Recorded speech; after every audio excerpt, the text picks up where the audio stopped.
Good morning बच्चों, आज की ऑनलाइन कक्षा में आपका स्वागत है। आज हम सब पढ़ेंगे पत्र लेखन। पत्र लेखन संबंधी क्या क्या जानकारियाँ हमें और आपको होनी चाहिए, इसका विशेष ध्यान देना चाहिए। पत्र लिखते समय कौन कौन सी सावधानियाँ बरतनी चाहिए, ये भी आवश्यक है। तो पहले ये हम जान लें कि पत्र क्या होता है। पत्र एक ऐसा माध्यम है जिसके द्वारा हम अपने संदेशों को दूसरों तक, या चाहे वो परिवार के लोग हों या किसी संस्था के लोग हों, मित्र हों, कोई व्यवसायी हो, किसी कार्यालय में भेजना हो, तो सभी से हम पत्र के द्वारा संपर्क कर सकते हैं। तो पत्र ही वो माध्यम है जिससे हम अपने संदेशों को एक दूसरे तक पहुंचा सकते हैं। अब ये मत सोचिए, पत्र लिखना भी एक कला है। ये एक ऐसा कला है जिसके द्वारा हम अच्छा पत्र भी लिख सकते हैं, और जो पत्र जिस कारण से लिखा जाता है उसका वो अर्थ भी व्यक्त कर सकता है। तो पत्र लिखते समय हमें कुछ बातें विशेष तौर पर ध्यान में रखनी चाहिए। सबसे पहले कि पत्र की जो भाषा हो वो सरल और स्पष्ट होनी चाहिए। सरल और स्पष्ट होनी चाहिए ताकि जिसको हम पत्र लिख रहे हैं वो उसे भली भांति समझ सके। फिर पत्र का प्रारूप जो होता है, पत्र को लिखने की जो विधि होती है वो नियमानुसार होना चाहिए। जो नियम बताया गया है उसके अनुसार लिखना चाहिए। फिर अधिकारियों को यदि हम कोई पत्र लिखते हैं तो हमारी जो भाषा हो वो मर्यादित होनी चाहिए, संतुलित होनी चाहिए। और कभी कभी हम जब शिकायती पत्र लिखते हैं, किसी को शिकायत भरे पत्र लिखते हैं, तो उसमें भी हमें कम से कम शब्दों में अपनी बात को कहने की कोशिश करनी चाहिए। फिर आगे है कि पत्र का जो मूल विषय है, किस विषय पर हम पत्र लिख रहे हैं, उस विषय पर विशेष ध्यान देना चाहिए, विशेष बल देना चाहिए। फिर पत्रों में संबोधन और अभिवादन पद के अनुसार और उसकी आयु के अनुसार होनी चाहिए। जब हम किसी को पत्र लिखते हैं तो संबोधन भी लिखते हैं, अभिवादन भी करते हैं, तो उसके लिए उसकी आयु और पद की प्रतिष्ठा का ध्यान अवश्य देना चाहिए। फिर अच्छे पत्र की यही पहचान है कि जब हम कोई कोई विषय है या किसी सब्जेक्ट पर यदि हम पत्र लिख रहे हैं तो वो सब्जेक्ट उसमें दिखाई देना चाहिए। क्रमबद्ध तरीके से हमें अपने विचारों को व्यक्त करना चाहिए। पत्र लिखते समय जो हमारे लिखने की शैली अर्थात लिखने का जो तरीका होना चाहिए वो आकर्षक होना चाहिए, ताकि अगले के मन पर कुछ न कुछ प्रभाव अवश्य डाले, वो प्रभावित हुए बिना न रह पाए। पत्र भेजने वाला यदि अपना पता या पत्र पाने वाले का पता स्पष्ट रूप से नहीं लिखता है तो पत्र कहीं का कहीं चला जाता है। इसलिए सबसे पहले बात यह है कि पता चाहे आप लिखने वाले का हो चाहे पाने वाले का हो, स्पष्ट और स्वच्छ होना चाहिए। तो कुछ ये नियम हैं जिनको यदि हम ध्यान में रखें तो पत्रों को सही ढंग से, सही तरीके से हम लिख सकते हैं। अब हम लोग आज पढ़ेंगे औपचारिक पत्र कैसे लिखते हैं। औपचारिक पत्र उन लोगों को लिखा जाता है जिनसे हमारा कोई निजी परिचय नहीं होता है। अर्थात हम अपने मित्रों या रिश्तेदारों को औपचारिक पत्र नहीं लिखते हैं, बल्कि किसी कार्यालय को लिखते हैं, किसी संस्थानों को लिखते हैं। तो किसी संस्थान के मुखिया को लिखते हैं या किसी कार्यालय के मुखिया को लिखते हैं, तो वो औपचारिक पत्र कहा जाता है। जैसे हम विद्यालय के प्रधानाचार्य को जब पत्र लिखते हैं तो वो औपचारिक पत्र होता है, क्योंकि वो विद्यालय संस्थान के मुखिया होते हैं, इसलिए हम उन्हें औपचारिक पत्र लिखते हैं। तो पत्र लिखते समय क्या क्या ध्यान देने योग्य बातें हैं? वो एक बार मैं पुनः दोहराती हूँ कि विषय के अनुरूप ही भाषा लिखें, भाषा सरल एवं स्पष्ट लिखें और पत्र नियम के अनुसार लिखें और अपनी भाषा पर विशेष ध्यान दें कि कभी भी भाषा अमर्यादित न हो और संबोधन अभिवादन भी उसके पद और आयु के अनुरूप ही हो। फिर विचारों में क्रमबद्धता आवश्यक है। शैली आकर्षक और प्रभावशाली होना चाहिए। लिखने वाले का और जिसके पास भेज रहे हैं दोनों का पता स्पष्ट होना चाहिए। अब हम इसी क्रम में आगे बढ़ते हैं। औपचारिक पत्र किस तरह से लिखा जा सकता है। तो आपके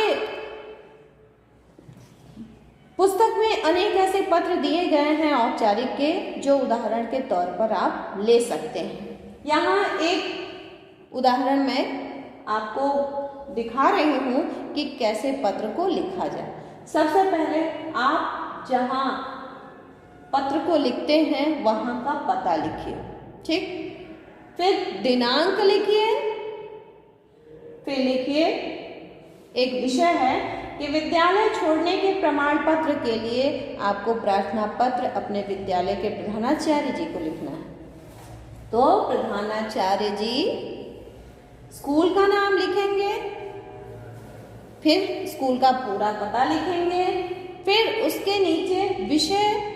औपचारिक पत्रों में विषय अनिवार्य रूप से लिखना चाहिए।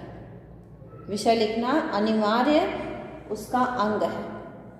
फिर विद्यालय छोड़ने के प्रमाण पत्र के लिए प्रार्थना पत्र लिखा आपने। फिर मान्यवर संबोधन। फिर यहाँ से अपना पत्र हम आरंभ करते हैं, जिसमें हम विद्यालय क्यों छोड़ना चाहते हैं और हमें किस प्रमाण पत्र की आवश्यकता है उसके बारे में हम सब लिखेंगे। तो नीचे के पंक्तियों में हम निवेदन करेंगे। निवेदन करते हुए ही पत्र को लिखना पड़ता है, क्योंकि उससे क्या होता है कि यदि हम निवेदित नहीं होते हैं, किसी भी पत्र को निवेदन के द्वारा नहीं लिखते हैं, तो वो अशिष्टता मानी जाती है। उसमें फिर हम अशिष्ट कहलाएंगे और पत्र को सही और उचित ढंग से लिखने का तरीका हमें नहीं पता है, इसकी जानकारी अन्य को मिल सकती है। तो हम सविनय निवेदन करते हुए लिखेंगे। सविनय निवेदन यह है कि मैं आपके विद्यालय की कक्षा 6ठी, अब जो भी आपका वर्ग हो, का छात्र या छात्रा हूँ। मेरे पिताजी एक सरकारी कर्मचारी हैं और उनका स्थानांतरण कहीं भी, जहाँ भी आप शहर का नाम लिखना चाहें, हो गया है और पूरा परिवार उनके साथ उसी शहर में जा रहा है। अतः आपसे विनती है कि मुझे विद्यालय छोड़ने का प्रमाण पत्र देने की कृपा प्रदान करें, ठीक, जिससे कि हम लोग वहाँ जाकर नए विद्यालय में पुनः प्रवेश ले सकें। तो इस तरह से आपने बात को अपने कह दी और फिर नीचे लिखिए धन्यवाद आपका आज्ञाकारी शिष्य।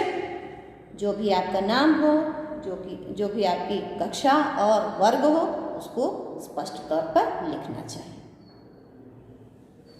फिर अनौपचारिक पत्र में क्या होता,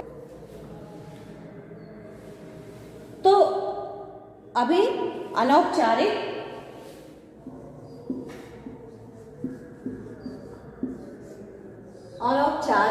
पत्र हम लोग कैसे लिखेंगे इसके बारे में जानकारी प्राप्त करेंगे। अनौपचारिक में पुनः वही पता लिखेंगे, जहाँ लिखने वाला जो अपना पता लिखेगा, फिर नीचे दिनांक लिखेगा। फिर मैंने लिखा अपनी माताजी को पत्र, पूज्या माताजी।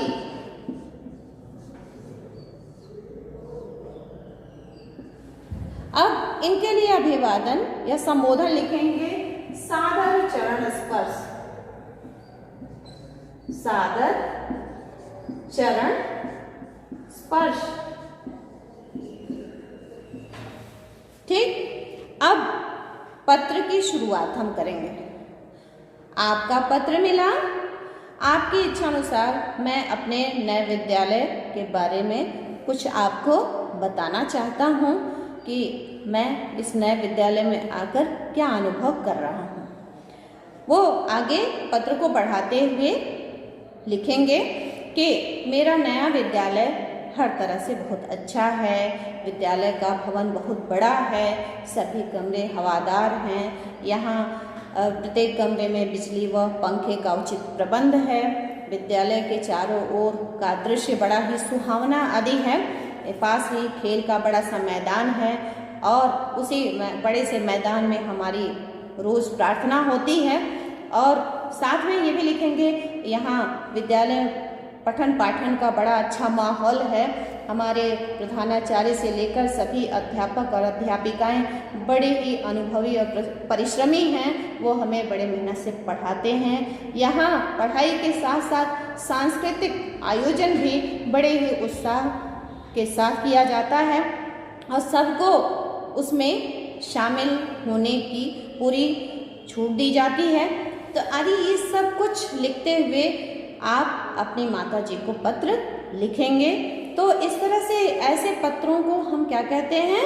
अनौपचारिक पत्र, जो हम अपने माता पिता को लिख सकते हैं, अपने मित्रों को लिख सकते हैं, अपने सगे संबंधियों को लिख सकते हैं, अपने भाई बहनों को लिखते हैं।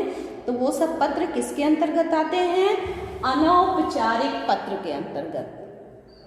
औपचारिक पत्र किसको लिखते हैं? औपचारिक पत्र किसको लिखते हैं? किसी कार्यालय को लिखते हैं, किसी संस्था को लिखते हैं।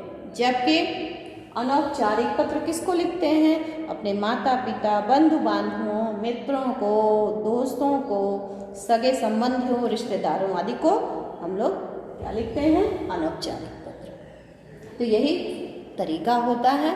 और अंत में लिखते हैं कि पूज्य पिताजी को चरण स्पर्श, और कोई छोटा भाई या बहन हो उसको ढेर सारा प्यार, आपका आज्ञाकारी पुत्र या पुत्री, जो भी आपका नाम हो वो लिखते हैं। यहाँ कक्षा और वर्ग लिखने की आवश्यकता नहीं होती, क्योंकि हम अपने माता पिता या सगे संबंधियों को लिखते हैं, तो इसमें औपचारिकता की आवश्यकता नहीं होती है। तो मुझे आशा है कि आपको पत्र लेखन संबंधी जो भी जानकारी मैंने दिया है वो आप अच्छे से समझ गए होंगे।